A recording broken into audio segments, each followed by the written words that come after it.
Hello, everyone. I see that Wilma is here.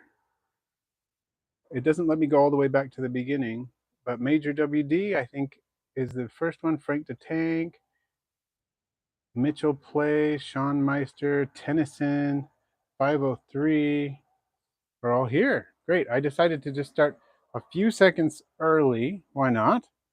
I see that Gabe is here as well. Welcome. Excellent. Starting out with a few people here at the beginning, even though I started early, and that's always a good sign. So Bree, I see that you are here as well. Welcome to you. Let's see. And there is Kara. Am I saying it right? It's Kara like care, right? And Mike Fernandez. There's Wolffire as well. Excellent. I'm going to pull up Patreon because I know I had at least one comment on Patreon here.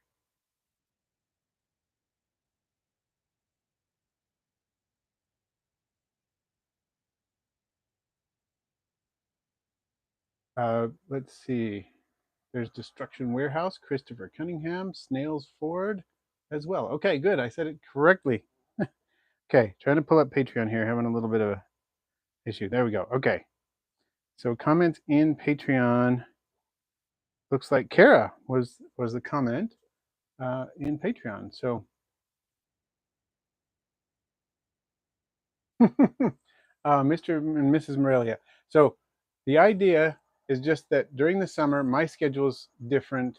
Just for a few weeks here in the summer, my schedule is different, and a lot of people in other parts of the world don't get to participate in the live streams at all.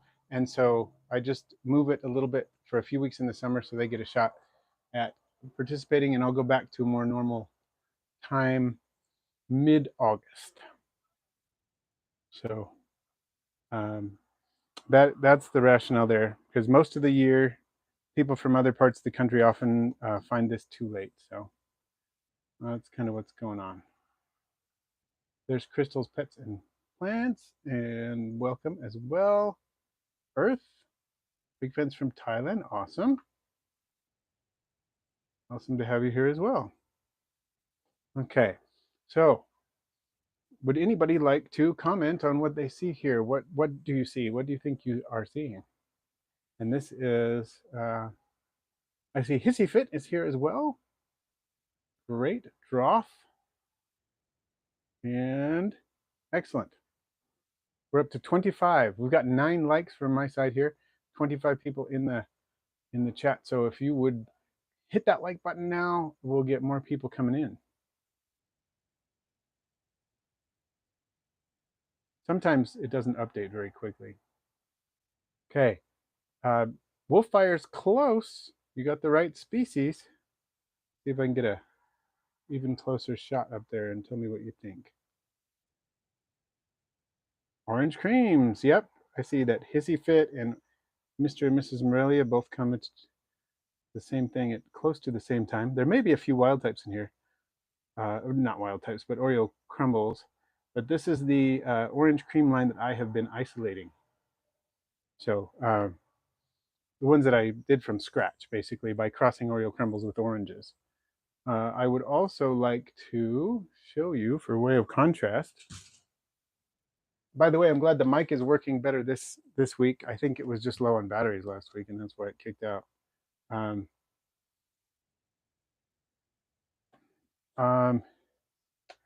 And yeah, good morning to you, Sean. This is another line. This is not the line I isolated myself. This line came from the Art of Darts. These are also orange creams. I think I just scared a whole bunch of them. Where'd I put them? Oh, there's a bunch of them right there. Orange creams as well here from Art of Darts. So I have 2 different lines, and I'm not sure who isolated this line. I know different people have done it. Now that I have 2 different lines, I've mixed them. I've used them in. I've used these lines in my bioactives and so on. So I have plenty now. I've got them in 2 garter enclosures as well as in these enclosures that I've just been showing you. I fed these a piece of dog kibble because dog kibble is really reliable for getting a lot of display time because it's too big for them to pick up, at least for this species to pick up. Maybe, you know, a big Lavis or a Porcelia Hoffman's egg eye black or something could pick it up. But it's really nice that way that they can just they'll sit and gnaw on it for a long time without taking off, you know, run off with it. So I've been enjoying these. These are pretty well isolated. It took a while to get all the wild types and so on out. I don't see any now. I have seen them in the past. With my color deficiency, it can be a little tricky for me, honestly, to isolate them perfectly, but pretty good. I don't really see completely solid oranges, and I don't really see many Oreo crumbles in here, but if I do see them, try to pull them out so that it can be a more fully isolated strain. But it's good to have different bloodlines in the hobby and so on, so that's fun. A couple more things I want to show you. I do have Kara's question I want to answer, and I will get to that in just a moment. I like to get those early in the stream, if I can, so that patrons feel like they can ask questions and get their answers fairly easily. So I will do that after this, after I show you this, and then we'll look at some more things. But let's see if you can figure out which species this is. Maybe you already know from watching recent videos. These have been reproducing for me. Oh, that one just ran away. A little too fast maybe to ID, huh? There it is. Can you tell what that is? And Hissy Fit, yeah, that is Egg Crate. They do like it. I buy Egg Crate online for the purpose, that's sold for the purpose of use with arthropods, roaches, isopods, and so on. That I really like it as long as the enclosure for the isopods isn't too damp. If it is a really damp enclosure, or you get it in the damp area, oh, there's a big cluster of them. You put it in a damp area of the enclosure, it can mold really easily and just sort of degrade. But if you are careful to keep it in the side where it's not too damp, it works already. So what do you think? Look at the species, see if you can figure it out. I'm glad they're doing so well. They're fairly new.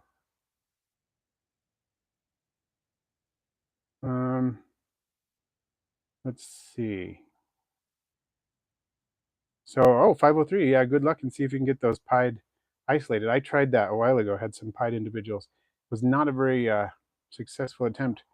A long time before I got Oreos, I was getting a few pied and pulled them, but they didn't seem to do really well. So I hope yours do better. So, Bree, you have a biohazard set up? Oh, it must be bioactive set up with your, okay, some autocorrect, right? So yeah, people are having a hard time telling these, and that is okay. Just, these are called Cubaris species Saba Gold Flake. These came from Isotopia. The substrate here in this enclosure came from BioLives, and I did some videos recently on those.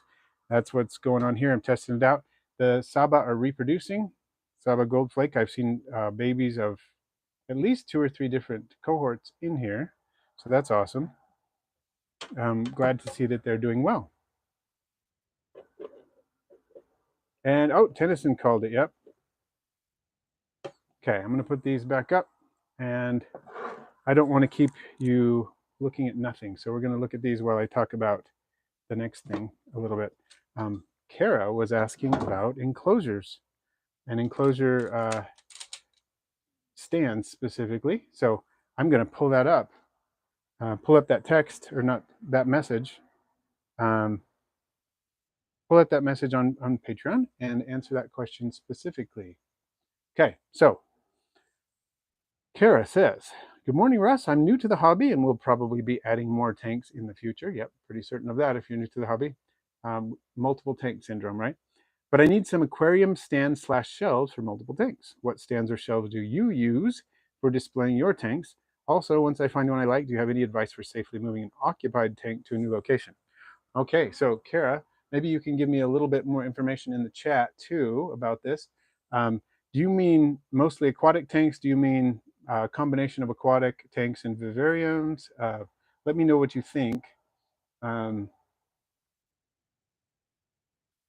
Let me know what you think about that, or what you're planning on there, because that will help inform my um, my response. But I'll give you some basic information now. Okay. One thing is that I like to use a particular couple of things that I like to use for mine. Um, for my tanks that are aquatic tanks specifically, and not just those, I use them for vivariums too. I like a double stand called Titan Ease, and it's spelled Titn dash EZE, I believe. Titan Ease, it's the brand. You can get them online, various vendors. These are metal framed stands that are built to hold two tanks of the exact same size in the top and bottom tiers. So I have at least three of those right now that I can think of at least. I have one that has a 20-gallon Endler tank on top, an aquaponics one with emergent pothos and zebrina, and other probably other plants coming out of the top, and it's got uh, anubias and water lettuce on the top, and then it's got lots and lots of Endlers. And then my aquatic beetle and other insect tank, well, one of them, is on the bottom. It's also 20-gallon, and it has live plants and so on in it. I like them because they're strong, they're not too expensive, they're easy to put together. They come, unassembled, but it's super easy to assemble them.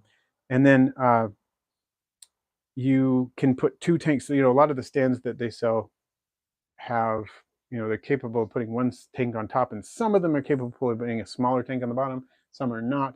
But this, you can always put the two tanks of the same size, and there's enough space on the bottom tier to be able to work with things like lighting and whatnot, and getting in and out to do maintenance and so on in the lower tank.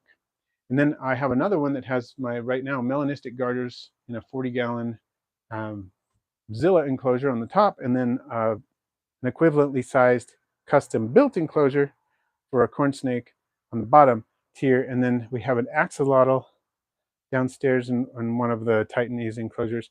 Nothing on the bottom right now. But I love those because of the things that I just mentioned. I also like the baker's racks. They're sometimes called baker's racks. They're metal. And the ones that I have 4 tiers, and you can customize the size of the tier. In other words, the space between the shelves. You can customize it when you're putting it together, because they come unassembled in a box. You assemble them, pretty easy to do, but you decide those heights. So for example, I got 4 of those in this room. One of them I'm using right now to show you these creatures. So on this one, I've got spiders, I've got some of my isopods, I've got pseudoscorpions, I've got a centipede, I've got various things on this one. And then on the lower tiers, then I have this shelf that I used to show you people with the, you see the black foam stuff under these isopods. I don't know if you see it now, but this stuff is sitting on one of those tiers, so I can use it to assemble things and use to film and so on. And then under that, I have isopods, I have shipping supplies, different things on this shelf. Another one of the black shelves, I've got a snake enclosure, a bunch of isopods and fruit flies and some other things. Another one, I've got a scorpion, some more garter snakes, super worms, mealworms, whatnot. Another one, I have my beetle enclosure, my black hole spider, some ophiula, more isopods, millipedes, and storage materials. And so I love those. And if you do a search for black baker's shelves or metal baker's shelves, you'll get it. You'll see those. There are various brands, but they're all basically the same thing. So hopefully that helps, Kara. Let me know what you think about that. If that is appropriate response for your question. So let me know what you think. So theropod hunter, you have Sinodilo Vietnam that have a disdain for fungus gnats that they charge them. I wonder if they're predatory on them. That'd be cool. Love to hear more about that. And so Ryan Hudson, do you have plans to breed your garters this year? Yes, I did breed my garters this year, and I had how many garters? 28 babies this year from my red-sided, my Montana red-sided. 28 babies this year. So let's actually talk about the garters. I wanted to talk about the garters a little bit here and show you some of my garters and some of my ideas and plans. Now, Ryan, I think you've asked about garters before in the past. Is that right? Okay, I'm having a little bit of trouble with the direction of the camera. So I'm gonna move things just a little bit here. So Kara, mostly aquatic. Okay, so you're saying mostly aquatic. So I would go with the Titanese type tanks. I have kept up to 20-gallon long aquaria, and I do keep at least one aquatic tank on the baker's racks right now, a 10-gallon. You can do 10-gallon or 20 long on there. I wouldn't go much bigger than that on the baker's racks because that's not really what they're intended for. But they are strong and they can handle the weight, and they work pretty well. I would say when you're moving the tanks, this is generally what I do. I take a good quantity of the water out and store it somewhere. Like, let's say I'm going to do a 20-gallon tank, just to make it simple. Okay, I will usually take maybe 5 to 10 gallons out and put it in buckets or jugs or something of that water. Then I will drain the tank most of the way down, so there's only it depends on the size of the fish in there. You want the fish to be comfortable, but maybe half an inch to an inch of water in the tank, so that you're not moving it with very much water in it. And then I will very carefully support the bottom of the tank and move it, and then replace the water that I put in the jugs or the buckets. Usually the best way to do it is to use a pump, that'll pump it back up and attached to a hose, pump it back into the tank, but you can pour it back in if you have to, carefully. And then I add the rest of the water, dechlorinated water, with my Python water changer. And it's just like a big water change for the organisms, and it's not too stressful for them. So that's what I do in that case. I hope that helps in terms of movement. Okay, now I know I'm really behind on chat. I'm not going to catch everything. So if you have a question that I've missed, please make sure to put it back in.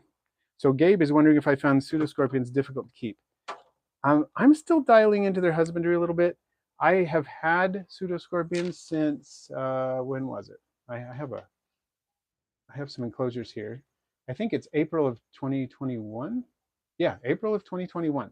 I've had them and I still have them. So I wouldn't say that I'm totally failed in husbandry, but I feel like they've gone through some sort of boom and bust cycles, and so I'm still dialing in a little bit. You know what I mean? So I'm figuring it out.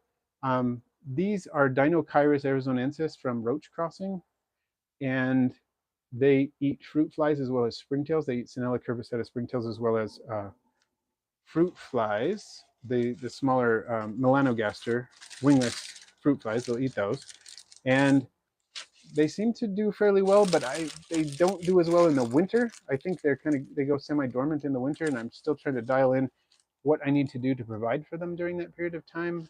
If they need sort of a cool dormancy, or they need a dry dormancy, or they don't need one at all, and figuring that out. But I still have them. I saw a young one that, it was obviously, it's a juvenile, so they're breeding still and everything.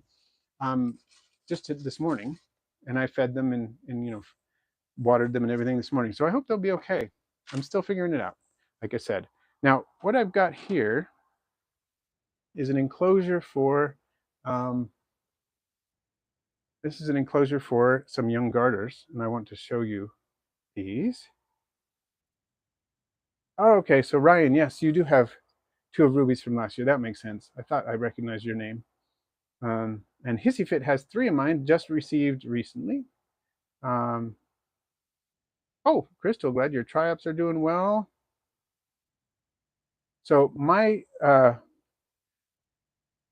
Droth, you're asking about my harvestman. I have one enclosure of harvestman is doing really well. One seems to have kind of died off, unfortunately, but the other one is doing pretty well. And I think it has to do with feeding. I'm still kind of dialing that in, how I feed them. So I think that enclosure is going to be okay. They need a lot of fruit flies, apparently. More fruit flies than I was giving them right away. So I want to show you what's going on in here. You saw a couple of heads poking out. I think I scared somebody. See, this is, of course, a temporary garter enclosure for a couple of young garters until I can move them into a bioactive. I try to put a lot of different things in here for some enrichment, so it's sort of a cluttered enclosure. Not a lot of their space. They have different surfaces and textures to interact with. The water dish is empty right now just because I'm moving them for the purposes of this filming, and of course I'll have to fill that up right after I'm done. Let's see who's in here. Okay, this is Tiny. Tiny is my one red-sided holdback that was born in October, was the only fall clutch I've ever had, and it was a clutch of one, apparently. It's the only one I found. So this is Tiny, and Tiny is considerably larger, even though Tiny is still tiny, considerably larger than she was in October, and is actually over a foot long. You can't really tell from the video. I'm going to pull this over here, and not for too long, but I want you to see what else is going on here. So, sorry. If you want to guess what that is right there, you can see it's not the same. Not the same, looks different. So if you have a question about it, I would be happy to help you out. Oh, I see that Hissy Fit has sent a super chat. Really appreciate that. Asking about the rubber duckies. Well, we can make sure to take a look at the rubber duckies today. They seem to be doing well. I have them in a few different enclosures. I have 3 different enclosures. 2 of them are sort of experimental enclosures where they're serving as, there are some larger organisms in with them, and I'll show you one of those in a moment. And I also have the original tarantula cribs enclosure that I have them in as well. I have sold off quite a few of them, but they seem to be doing well. So let me see if I can bring them over here. We'll take a look. So here's one of the enclosures, and here's the other,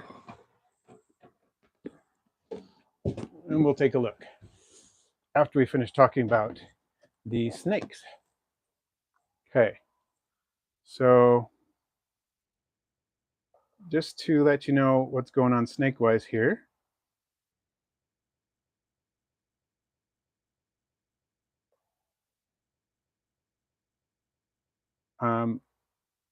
The smaller snake here is not a red-sided. The smaller snake is an eastern. So same species, different subspecies.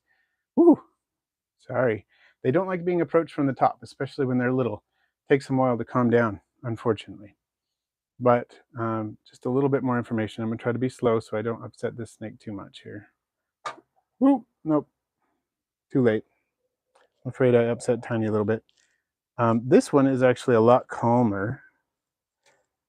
And I'm not sure why, because I feel like red-sideds are generally pretty docile, but Tiny is not the most docile one I've ever seen, strangely enough. But this one is fairly docile. And once you pick up Tiny, Tiny calms down. Not a huge problem, but can get a little bit crazy here and there. So this one is an Eastern Flame, actually. My first flame I've ever had. This one came from the Odd Tinoir, just like my black, my melanistic Easterns. And the idea is I needed some different bloodlines to work with my melanistic Easterns, and I love flames. And flames develop orange or red coloration as they get older. So this one will most likely get a lot more red and orange on it as it grows, especially on the belly, but they can also get an infusion of orange or red throughout the rest of their body. It's an attractive snake anyway, but as it sheds, it will develop more red or orange color. So we'll see how she develops. It's a female. Her name's Ember, which I thought was appropriate for the color. So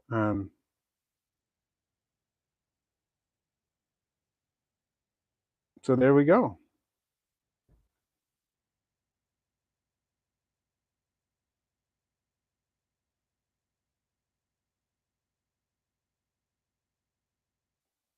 I'm going to put these down, and we're going to look at the rubber duckies.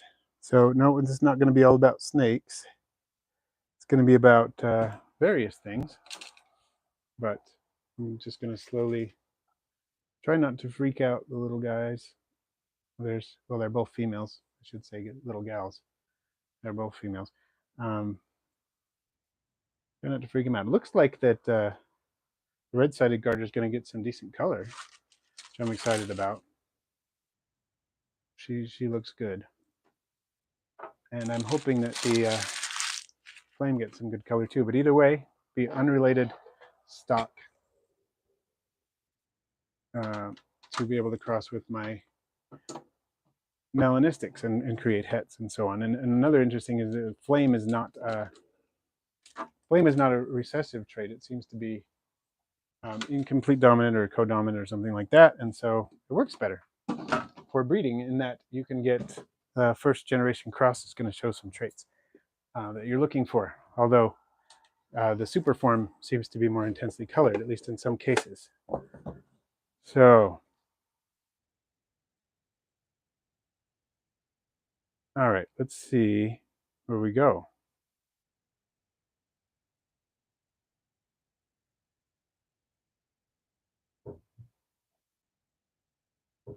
Yeah, I don't have any mantis right now. I love them, but I don't have any right now. I've had a few different types. I've had an orchid mantis, Chinese mantis, giant Asian. Oh, I dropped one. That's not great. There's quite a few on this piece of calcium. I don't tend to use limestone in most of my enclosures like this, but I do use it with my duckies because I've had it in there forever, but I don't think it's totally necessary. Is that a skin? I hope that's all that is a shed. Hope that's all that is. I'm not sure. It's not a dead one. So here's some rubber duckies in here.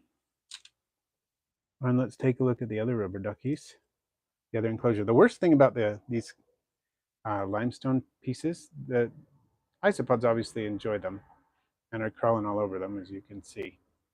The worst thing is you have to be super careful when you're setting them down very softly so you're not damaging anything. So there you go. I want to show you one of the other enclosures. Now, the two enclosures, the two other ducky enclosures I have, not like the one I'm putting away, the one I'm about to show you, and the other one that I have that I'm not going to show you today, because it's further away, and that would be highly impractical to show you today. But I can show you this one. This one, they're sharing with Spirostreptus species 1, a millipede. You can see these big old millipedes here, munching on a piece of dog food, just like the isopods were earlier, my Prenosis. We're going to see what we can find. There's duckies. The duckies seem to be doing quite well in here as well. There are young ones in here. I don't know if we're going to see any young ones gathered down there. Oh, there's a fairly small one. I don't know if you see that one. But they seem to do quite well in here. And there are a lot of little duckies down here, and there are probably a ton more in the substrate. But I'll just pull up a couple so you can take a look at the smaller duckies. Some millipede exo remains in there too, but there's a couple of smaller duckies, and I see what are probably smaller duckies in the substrate as well. Oh, I see we've got a super chat. So not all the duckies are as dark as I would like, but okay, so I'm not sure if I'm going to pronounce your name right, but I'm going to try. Sung Tzu. How many isopods can you keep in the display tank that size? Like the one for the rubber duckies that I was just showing, the display tank, the tarantula cribs enclosure. I've kept up to about 100 rubber duckies in there. As long as you keep up with the substrate, make sure they have what they need, you can do 100 in an enclosure that size. I wouldn't do a whole lot more than that. But great question and great super chat. I appreciate it. And Laura from BioLives, who sent the substrate that I showed you earlier when I was showing you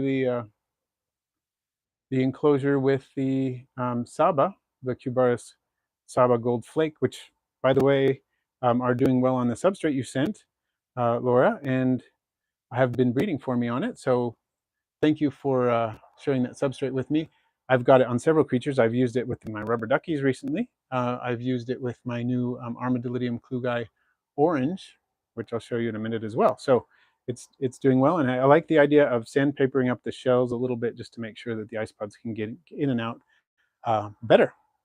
One thing to keep in mind that I was actually going to mention, and I will in just a second here as I move these out. So there you go, Hissy Fit. I hope that's kind of what you were looking for there. get an update on my isopods, my rubber duckies specifically. So this enclosure, plastic, smooth plastic, right? A few minutes ago, I noticed there were, like, see this one here? It's climbing up on the plastic. There's another one climbing on the plastic there. They can't climb up smooth, clean plastic, smooth, clean, dry plastic, but they can climb up dirty plastic or scratched plastic. So that's something to keep in mind, and that's related to what Laura was saying about the shells. If the shells are too smooth for them to get in and out of easily, roughing them up with sandpaper can be a very effective way to deal with that. So, yeah. So I hope that helps as well.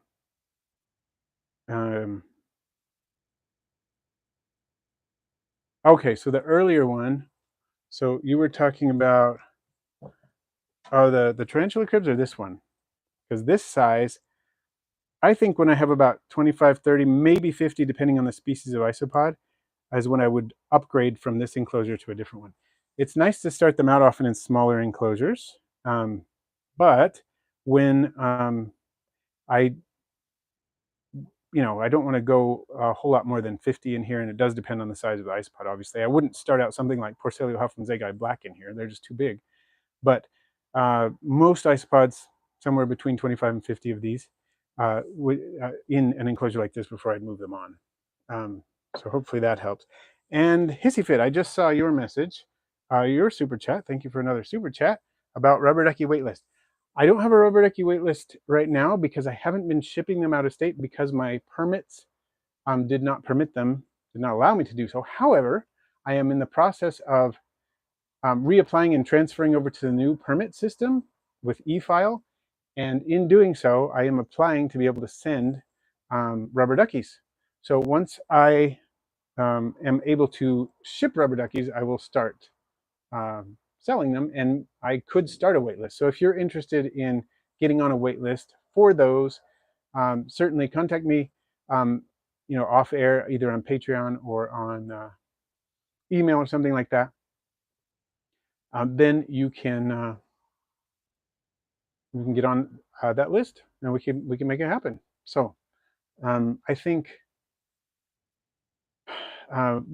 here's a funny thing about this, the way this has worked in the hobby, and I want to explain this to everybody how it works. Okay, and if you haven't seen Wally and Nanette's interview on Supreme Gecko channel with Carlos Blanco from APHIS, make sure you do that. That'll be helpful. But one of the main point that was mentioned there, which I think is very significant for us in the hobby and with permitting and legality of isopods and so on, is that there are many Cubaris species that are as yet not completely identified. See, these are the Armadillidium klugii orange on from Isotopia on the BioLive substrate, and they seem to be doing well. Haven't seen babies yet. They're still a new culture, and they sometimes take a while, but they're gorgeous. Absolutely gorgeous. They remind me of the Werneri, the orange Werneri. They're not quite as big, but they're beautiful, and they seem to be doing well. So I hope to see babies in here soon. I just haven't seen them yet. Doesn't actually mean they're not in here. It just means I haven't seen them yet. But they're fun. Okay, so as I was saying, with Cubaris, and I'm going to pull out some other Cubaris so you can watch those just a second here. Cubaris that haven't been more specifically identified with a species name have been put under the umbrella of Cubaris Marina, which Carlos did in conjunction with discussions with hobbyists and with his co-workers and so on, not because he thinks they are the same species necessarily. Like, it seems unlikely that Panda King, for example, is actually Marina and whatnot taxonomically, but because we don't have that information, they have decided to, Carlos and others have decided to benefit the hobby by saying, well, as far as we know, nobody can prove they're not Marina, so we're going to put them under the umbrella of Marina for shipping purposes. So we are allowed to ship things like Panda Kings and red tigers and whatever that is still considered Cubaris, as long as it is still considered Cubaris. we can do that, which is great for the hobby in terms of being able to transport them. In terms of taxonomy, it's a little weird, but you know, it benefits us in being able to ship isopods. So as soon as my permits are complete, I will be able to keep. I will be able to ship a lot more than I can ship now because I have a number of Cubaris species like this one, panda kings, that I'll be able to ship. Rubber duckies, panda kings, a few more. I'll have to look at the ones I have because I haven't been able to ship them at all out of state for a long time. I'd sell rubber duckies at shows and stuff locally because APHIS doesn't bother with intrastate transport, but they do with out-of-state transport. So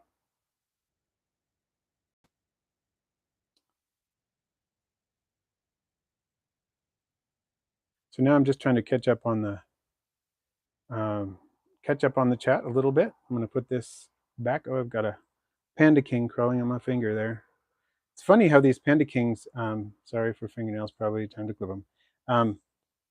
Panda kings are often, there's a lot of variety in their patterns. A lot of them don't look very panda anymore. So Tennyson, my understanding from the conversation, and I don't know if he explicitly addressed it, but he implied heavily. I would say that as soon as they move a species to another genus, like Troglodilo, like the soil, as soon as they move a species to another genus like that, they're no longer allowed. You can't move them. It's over. You cannot move them as soon as you do that. So it's kind of a sort of problematic in some ways because it means that the more effort we make in taxonomy in good faith, the less we can, in terms of species like, well, genera like Cubaris, it means the less we can move, the less we can work with these species. Here's the red tigers. These are considered red Cubaris right now, from what I understand.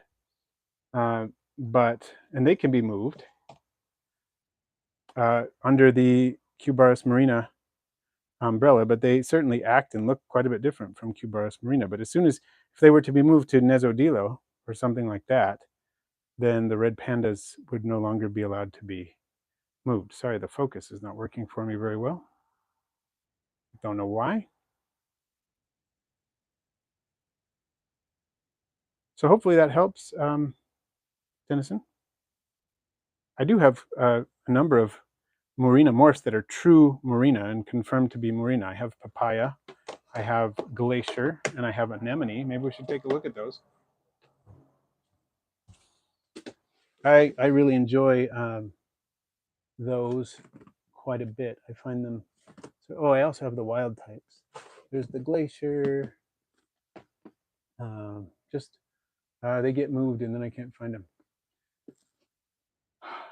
Wow, I can only see two of them right now, and I'm sure they're around. But I know you're looking at nothing over there, so I don't want to keep you looking at nothing. Where are my anemones? I want to find those. Let's see what we got in here. So here are a bunch of, this is wild type, but they're throwing these orangish specimens, which is funny. I'm not sure what's going on there because some of those don't look like wild types to me, even though that's how they were sent to me as wild types. There's a little baby one. Here. Let's see if I can dig up some more.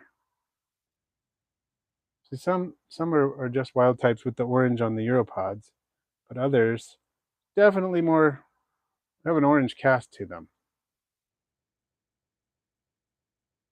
So what's going on there? I don't know. Let's, here. They don't look like my anemones, which I want to find and show you. Let me see if I can take a second and find those. Aha! I think I know where they are. Just a second.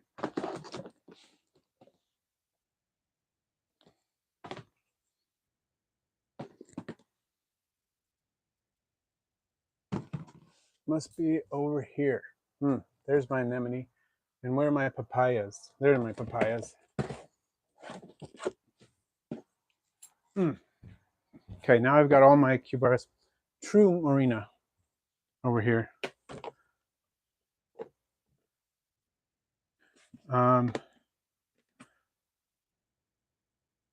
So, yeah, there's some really interesting colors in there, huh? Let's see. Whoa, sorry, just whacked the. So I had some Marulinella. I'm not sure I have any anymore. I had some tricolors sent to me by Easy Eddie, and they were doing well in breeding. They produced a couple of batches of babies, but they don't seem to be doing that hot anymore. So that's sad. These are the glaciers. Notice they even have white eyes. They're like the equivalent of a whiteout, but they call them glacier in Cubaris Marina. And my understanding is these were collected, these were wild collected like this. They found specimens in the wild like this, which is interesting.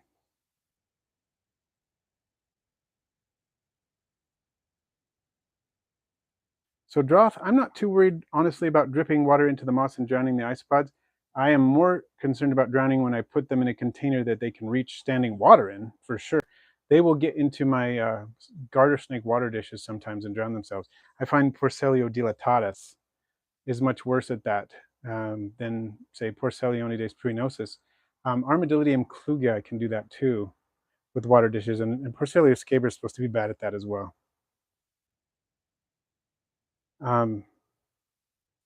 So we're going to look at the Cubaris anemone in just a minute here. I want to show you the papaya and the anemone.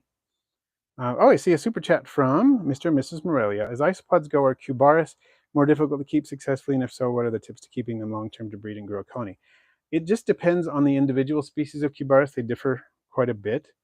I mean, Cubaris Marina, for example, and many Cubaris can be kept basically the same as Cubaris Marina and do well. Maybe not all, but many of them can. They don't like to dry out. They do like a little airflow, some good airflow.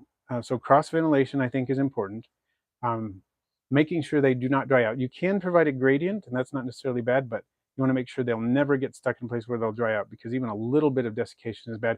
It's bad for all isopods to dry out completely, right? But some of them have more resistance, like Porcellio laevis, Porcellio dilatatus, Porcellionides pruinosus.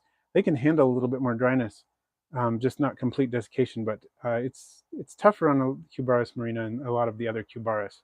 They tend to dry out pretty easily. Also, they like a lot of them Cubaris, like rubber duckies, like some deep substrate that's nutritious. Nutritious substrate is very good, and they do like their calcium sources. Oh my goodness, did you see what I just saw? I saw an invader in here.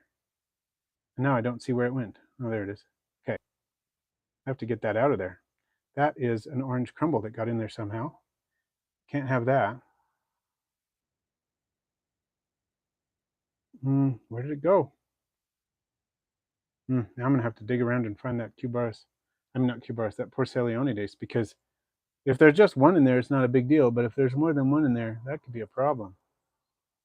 Invaders do happen. Teleportation happens. And just to put this in perspective, my nearest Porcellionides enclosures are all the way across the room from these. Oh, there, I saw it go into the moss. Did I get it? I see it. I'm trying to catch it here. Captured. Got the little guy. Now I'm trying to get it into a little container so I can deal with it. Here. Just 1 second. I apologize for the for this moment of ridiculosity. Here it is. I caught it. Can't focus on it. There it is. Caught it. So I'm going to put it back in here with the orange cream is where it goes. Silly thing. Okay. So let's look at a couple more Cubaris Marina. I want to look at the papaya. This one, has often been sold as species papaya, which it shouldn't be sold as because it is Marina. We know it's Marina. I believe both Smugbug and Laura at Smugbug and Kyle at Roach Crossing, both involved somewhat in the isolation of these, if I'm not mistaken. These have a very pink sort of look to them, some pinker than others. And of course, they're a lot paler when they're young, but they don't have the white eyes, as you can see. They look very pale, but they have more of a pink color to them.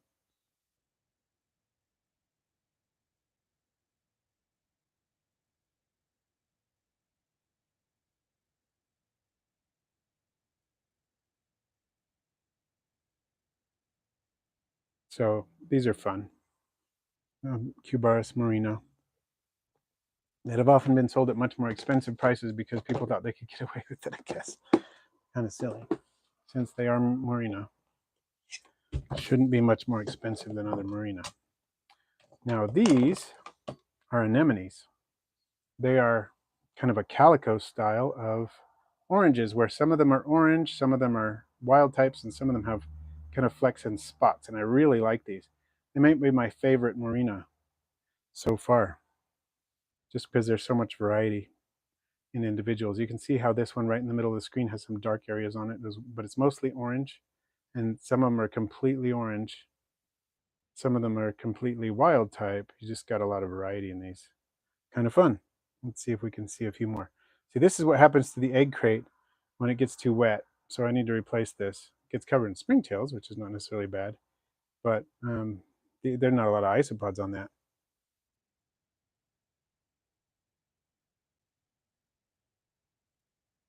And this is what happens occasionally too. I often use my rubber ducky moss from my rubber ducky enclosure to establish a new enclosure with some microbiologically active moss, and occasionally I'll get a rubber ducky hitchhiker, which is always a good surprise. I'd rather have a rubber ducky hitchhiker that I can easily move and not worry about than something like Phrenosis. So yeah, these Cubaris Marina are pretty robust breeders for Cubaris. They're one of the easiest to breed. They breed fast. They have decent sized broods. I did a care video on these not too long ago. They can have up to 25 or so in a brood, and they'll breed frequently. So they are fun. They are fun.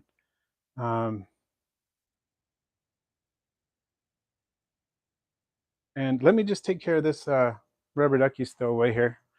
Like I said, I don't mind rubber duckies doing that as I would some other creatures, because they're easy to take care of and not a problem. So yeah, springtails. Someone was asking me, I think it was Major WD was asking me, because I have said before on videos that I think you can never have too many springtails in an enclosure, and I don't ever have an enclosure where I feel like there are too many springtails. But some people have said they have problems with them, and I'm not sure if that's a problem. Like, I just feel like I have too many springtails, or the springtails are actually causing issues, or what. But I do appreciate a large number of springtails, and I don't think they have ever caused me any issues. Here is a bin that I have a lot of springtails in. One of my marbleized bins. You can see there's marbleized all over the top of these. Marbleized are an excellent small display isopod because they're everywhere. They'll be all over the cork bark on the top. You see they're just sitting there. They don't have a really strong startle reflex unlike those Cubaris red tigers, for example. But you flip it over, there's still a ton of isopods. This is what I consider, if I look in an enclosure and I see springtails like this, I'm pretty happy. I feel like the enclosure is in a good place. Now they can still be fewer and it still be a good situation, but that's kind of my general look I'm going for. That's what I want to see. If there were 20 times more than that, I might be slightly concerned. Just going to put a piece of dog food in there for them. Dog food is a trick I learned from Kyle at Roach Crossing. He's been keeping and breeding isopods longer than most people, and he has a lot of success with the dog food. It's not the only food I use, obviously. I use a lot of Supreme Isopod chow. I use a lot of vegetation, and of course the leaf litter. Don't want to skimp on the leaf litter, but the dog food is a nice supplementary food. Really like it. So let's see where we are here. We only have about 10 minutes left. I want to make sure I'm answering questions if I'm getting them. There's Ramingo. Good to see you back.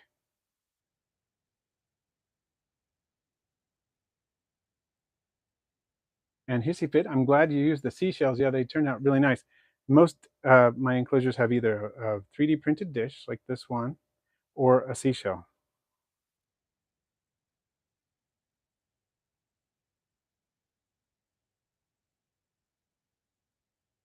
Yeah, Droth, Laura was mentioning that if you have an isopod get stuck on the shell, one good thing to do is to sand the shell a little bit to rough it up, and then they're less likely to get stuck.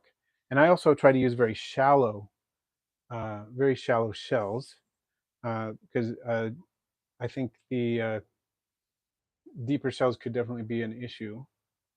So I try to make sure that's what I do. I'm just going to grab a couple more isopods here. I am looking to see if I can find my. I definitely need to reorganize these a little bit. This is always a fun one to see. So I'm gonna put this one here. Hope you don't mind that we're getting a disproportionate look at my Porcellio, Porcellianidae spinosus or orange cream. Okay,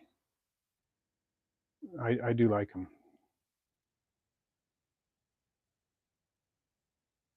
So the dog food that I get is just the cheap stuff I can get at the bulk section at the discount grocery store.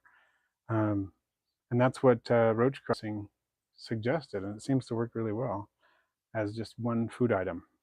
So who knows this species?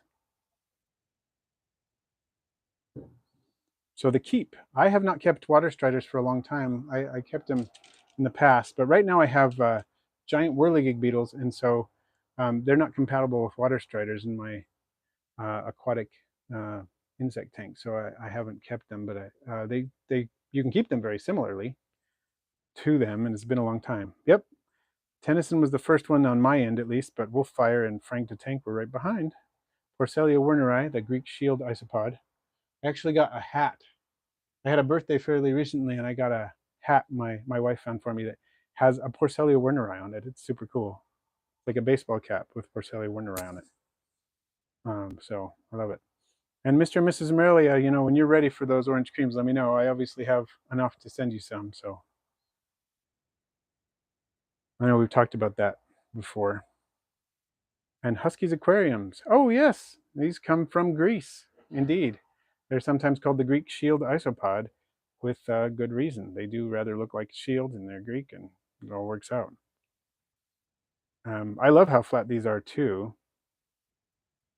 And Tennyson, I haven't kept Porcellia wagneri. I've not. But Porcellia werneri is not gigantic. Here's a large paper clip, and the specimen that I'm framing with the paperclip is probably close to full size. So they're not tiny. I'd say they're a bit bigger than Porcellia flavomarginatus, and I think I can get a little bit bigger than that. But I haven't seen too many individuals get really big. Of course, that can vary. So this species,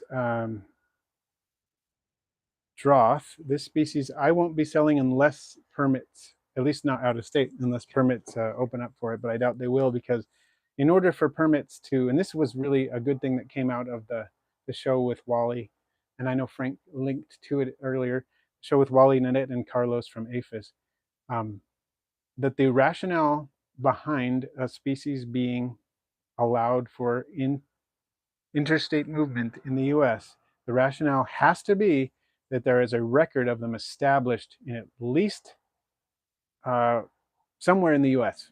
And the more states it's established in, the better. But we have to have a record of it. And it has to be a documented record, typically by more than one source is preferable, showing, yep, this species is established here, and iNaturalist is not necessarily enough, but if we have an academic paper published saying, this is the specimen, this is how I was able to identify it, and it's located in this area, then we can get it get permitted. Otherwise, we can't. So probably won't be shipping these anytime soon, unless we find out they're established somewhere in the US. So yeah, Ramingo, yeah, Gestroy, hard to beat those. Love those. And thank you again, Frank, for posting that. That's awesome. You're always on top of that. So yeah, hovercraft. I've heard them called hovercraft isopod, which is a fun name. I also love that when you look at them, you can see there's a variety of different sizes in here. Some of them are quite young, and some of them are much older. I saw one, I think, a minute ago. It was very small. Not sure where that one went, but oh, there it is, right there, super tiny. So they've been doing really well in this enclosure. They like the concave cork bark, obviously. Um, they change color as they grow. They're very light colored as they're small, as you can see some of the small individuals with dark around the edges a little bit, and then the center stays light for a while, and as they get bigger, they darken up, and the contrast between the skirt and the central area of the carapace increases, which is fantastic. I do love a lot of contrast in an isopod, and so these are really fun to see. Gonna go ahead and feed those a little bit of dog food while we got them out.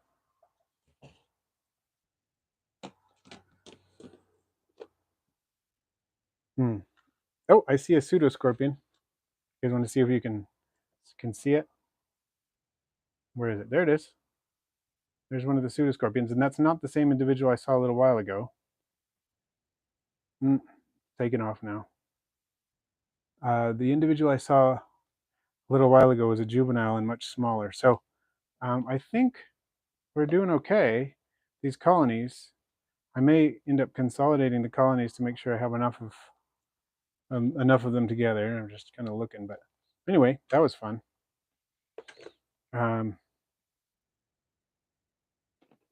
So Porcellus sylvestri I have not had. So Julie, buying cork. I've gotten cork from a few different sources. Trying to remember. If you look up bulk cork, though, there's one in Maryland, I think. I've bought it in decent quantities from New England Herpeticulture, from Josh's Frogs, and from Biodude. Just bulk cork orders, and they work pretty well. So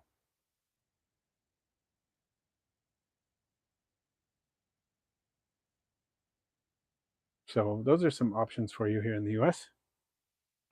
All right, we've got about 3 minutes, and I want to make sure you're not looking at nothing.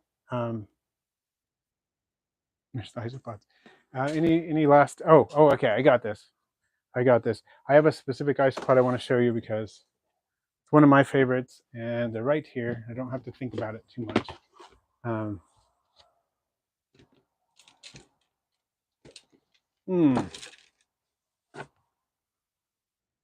There we go. Oh, look at this one. These are beauties, and they're producing babies again. There's a young one. This is Porcellia expansus. I do see a little bit of die-off in here, which is not great, but there are plenty of healthy ones, including young ones. And these are Porcellia expansus autumnal equinox that I got from Smugbug a while back. Smugbug isolated these, and they are just gorgeous. I'm glad I got a new batch of babies. It's good to see because, like I said, I do see some die off in here. There's some fairly young ones. There's a nice, decent sized male. I do have the wild types as well, but if anything, the autumnal equinox seem to do better for me than the wild type adults. Sorry, the wild types. The wild types do okay for me too, but I think these are more prolific, which is fun. And one thing I like, this one just climbed right up onto my hand. Well, I didn't have to pick it up or anything. They'll do that a lot. They're gorgeous isopods and fairly large. This is not near the full size of what they can reach. You can get a lot bigger than this, but this is a reproductive size male. You can tell by the length of those exopodite uropods there.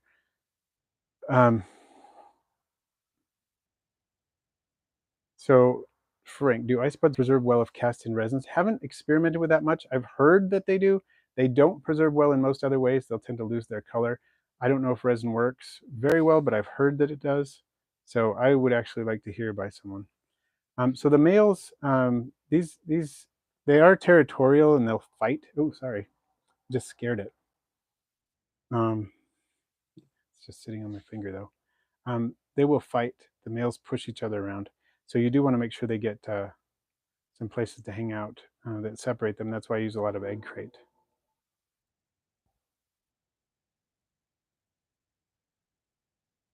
Yeah, but I'm going to remove the dead ones after I finish filming because there are a couple of dead ones in here. So wolf fire, do they lose color when you put them in resin? I'd love to know that. I'm going to put this one down. If I can get it to transfer off to something else, that would be nice. I don't mind it crawling on my finger, but it can't stay there forever. Sorry, you're just looking at the back of my hand. All hairy, not ideal to see. There you go. Okay, so yep, it looks like I've hit the time limit here, and accidentally turned live chat off, which I didn't mean to do. So let's see. Oh, we have some good specimens in there, including a little young one, pretty small juvenile. So thank you everybody for joining in. Appreciate you being here. Okay, so Wolffire says they still look nice, but the Marulinella Scarlet lost a little color in the freezer. Interesting. Okay, well, thanks for joining in. I have a video coming out for you on Friday, as always. And thanks for joining in this earlier stream. I'm glad those of you in time zones that are not usually conducive to joining in are able to join in today. And we'll do these for a few more weeks in the summer, and mid-August, right about there, I'll be back to streams at the normal time in the evening. And it was great to see you all. I appreciate the support and the super chats. Have a good one.